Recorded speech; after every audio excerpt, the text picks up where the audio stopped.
ایک بادشاہ نے نہایت عجیب و غریب خواب دیکھا کہ وہ بالکل صحیح سلامت اپنے اقتدار پر موجود ہے کہ اچانک یکے بعد دیگر اس کے سب دانت گرنے شروع ہو گئے، یہاں تک کہ اس کے منہ میں ایک دانت بھی نہیں بچا۔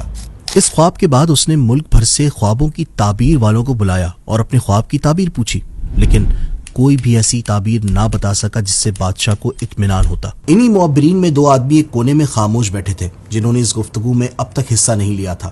بادشاہ انہیں دیکھ رہا تھا۔ جب سب خاموش ہو گئے تو بادشاہ نے انہیں مخاطب کر کے کہا، سب لوگوں نے تعبیر بیان کی لیکن تم لوگ اب تک نہیں بولے، تم بھی تعبیر بیان کرو۔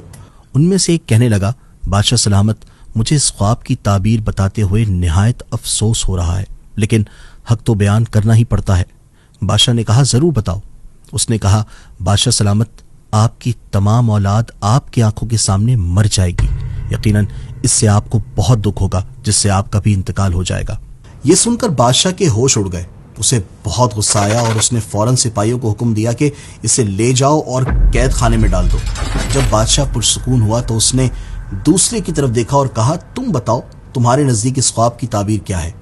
دوسرے نے کہا، بادشاہ سلامت، یہ بہت مبارک خواب ہے، اس کی تعبیر یہ ہے کہ آپ اپنے خاندان والوں میں سب سے لمبی عمر پائیں گے اور یقیناً آپ کے خاندان کا ہر فرد یہی خواہش رکھتا ہے۔ بات اس نے بھی وہی کی کہ اس کی عمر طویل ہوگی اور سارے خاندان کے لوگ اس کے سامنے مر جائیں گے، لیکن اس کا انداز بیاں خوبصورت تھا۔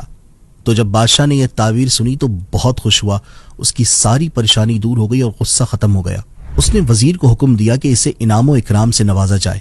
پتہ چلا کہ ایک ہی بات کو اگر انداز تبدیل کر کے بیان کیا جائے تو سامنے والے کو غصہ بھی نہیں آئے گا اور آپ کا کام بھی بن جائے گا۔ بس سب سے پہلے اپنا ذہن بنانے کی ضرورت ہے، دوسرا دوسروں سے سبق حاصل کرنے والا امن میں رہتا ہے۔ ہمیں اپنے سے پہلے لوگوں سے سبق لینا چاہیے کہ جس طرح وہ دنیا چھوڑ کر چلے گئے، ہمیں بھی ایک دن جانا پڑے گا۔